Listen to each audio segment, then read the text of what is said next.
Salut les auteurs indépendants. Ce matin, je vous ai posé une question sur les réseaux sociaux. Je vous ai demandé quelle était d'après vous la plus grande qualité pour un auteur auto-édité.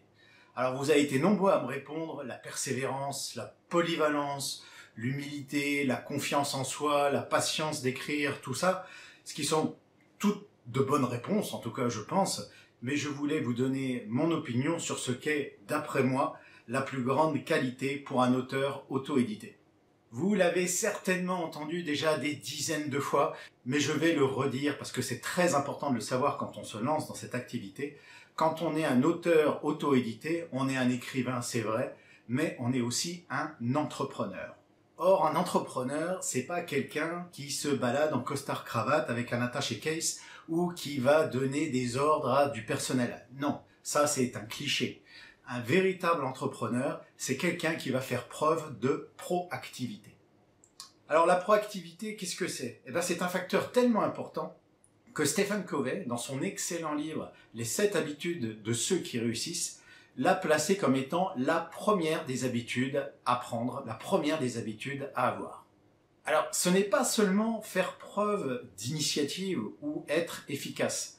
La proactivité, c'est être profondément convaincu que nous avons la responsabilité de notre vie et de ce qui s'y passe.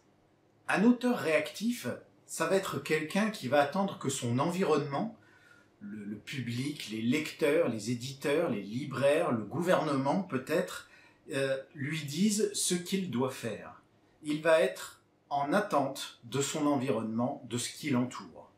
Un auteur réactif va attendre que le temps arrange ses problèmes de vente trop faibles. Il va attendre que les blogueurs viennent le chercher pour faire des chroniques de son livre. Il va attendre que les distributeurs comme Amazon fassent sa promotion à sa place. Un auteur proactif va anticiper ses besoins et ne va compter que sur lui-même. Il va trouver des solutions à ses problèmes sans perdre de temps pour savoir à qui la faute ou à se lamenter sur lui-même. Ça ne veut pas dire qu'il va tout faire lui-même, il peut très bien déléguer ou externaliser certaines tâches, mais c'est lui qui en garde le contrôle et c'est lui qui en garde la responsabilité. C'est lui qui va contacter les blogueurs pour qu'ils fassent des chroniques sur son livre. C'est lui qui va lancer des campagnes de promotion. C'est lui qui va contacter les libraires pour organiser des séances de dédicaces. Bien sûr, ça amène à faire des erreurs, mais il n'y a que ceux qui font rien qui ne font pas d'erreur. Mais devant son erreur, un auteur proactif va la reconnaître, il va la corriger et il va en tirer des leçons pour l'avenir.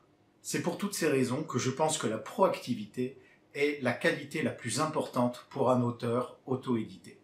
Maintenant, à vous de me montrer que vous êtes proactif en cliquant sur le petit pouce bleu juste en dessous et en cliquant sur la bannière d'abonnement qui s'affiche juste en haut, là, à droite. Et je vous dis à bientôt!